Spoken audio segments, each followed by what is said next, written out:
Hey guys, so today we're going to be looking at activities to strengthen and stretch the muscles that are used when we're sat at our desk all day. Obviously right now we are making the most of being at home.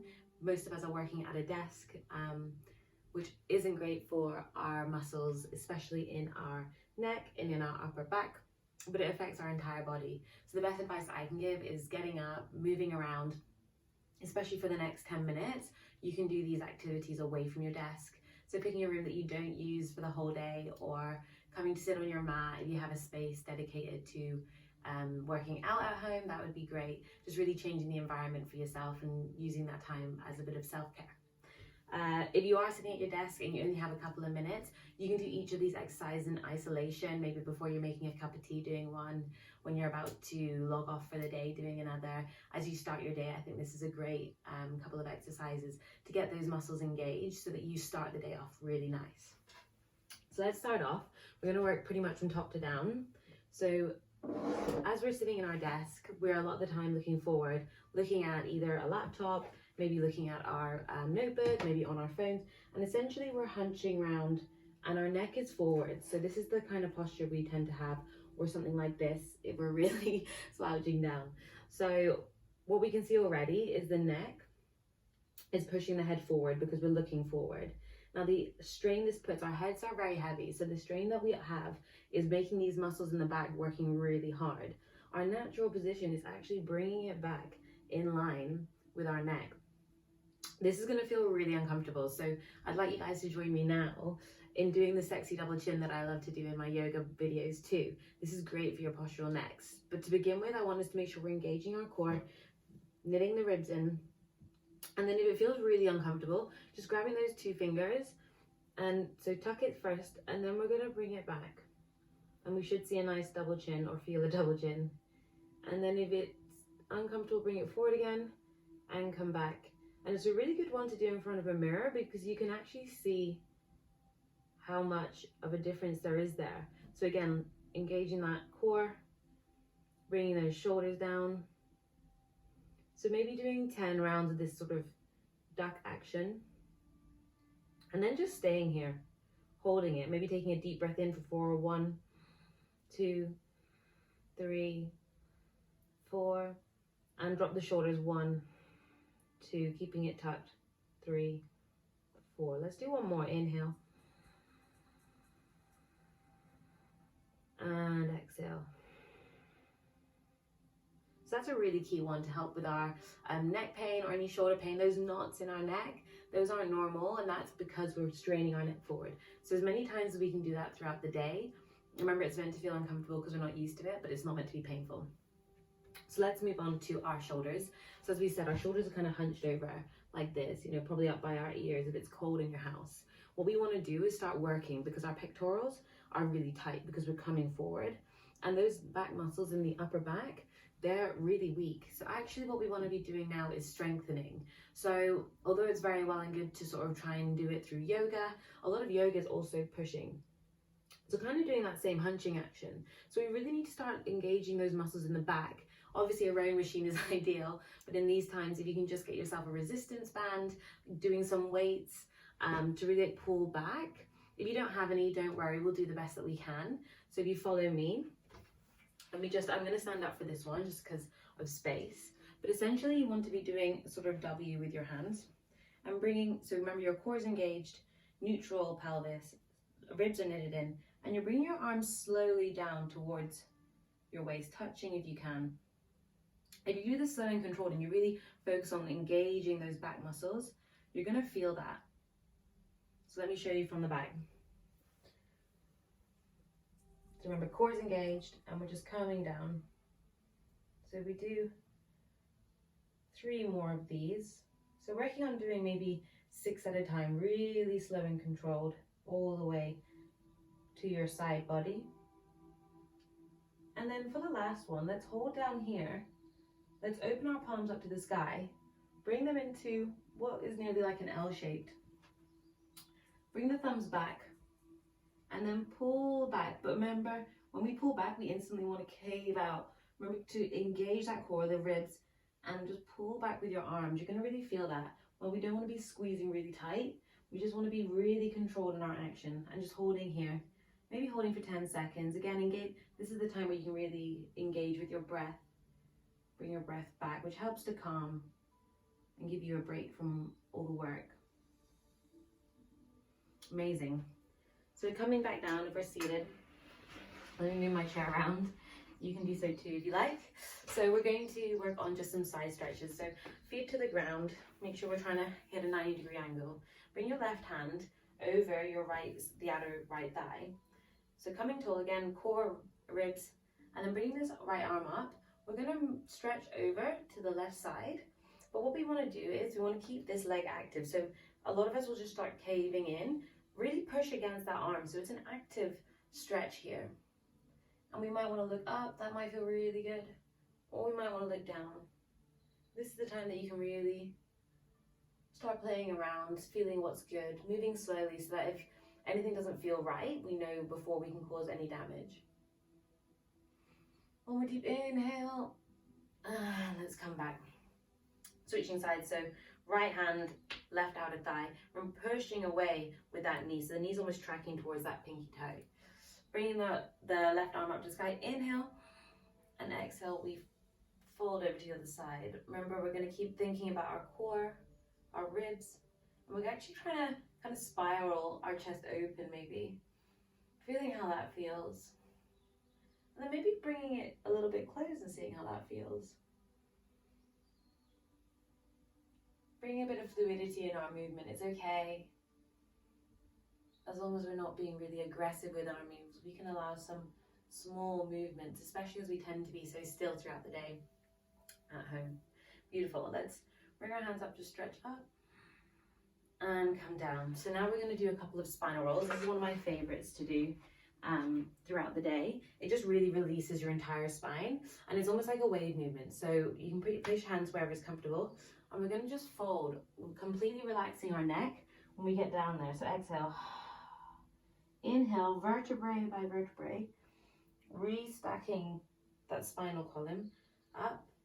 Maybe the chin reaches up to the ceiling and then coming back down.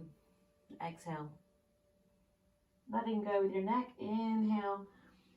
Stacking, neck comes up last. Two more in your own time. Exhaling on the fold. Inhaling on the rise. Exhaling on the fold and inhaling on the rise. This time we're going to exhale and just stay down, stay low, let your neck go completely. Heel toe your feet about hips width apart, maybe a little bit wider actually. Bring your elbows to the inside of your knees and we're pushing away with our knees. So we're actually really opening up our hips here. It should feel really nice. If you're super flexible, this doesn't feel like anything for you, and you want to come a bit deeper, come off the chair, and you can come into a yogi squat, pushing away. Again, allowing any movements that you want to do here. That just feels really good. We often sit cross-legged, which already is a problem in itself. So if you know that you sit cross-legged, changing that cross, it might feel unnatural, but it really does affect your posture. So trying to change that crossover. This is a really nice one to do to open up the inner groin. And then if you're on a chair or whether you're on the floor, bring your hands to the ground. Heel toe your feet a little bit closer. And we're trying to lift our bum to the sky. And the hands reaching the floor.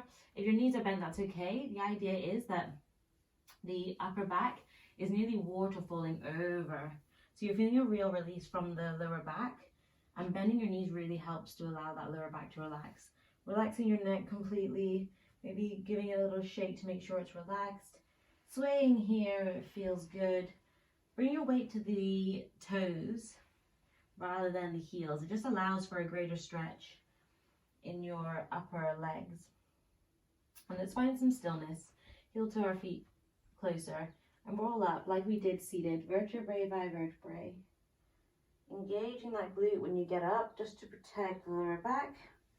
Couple of shoulder rolls. Should feel really nice.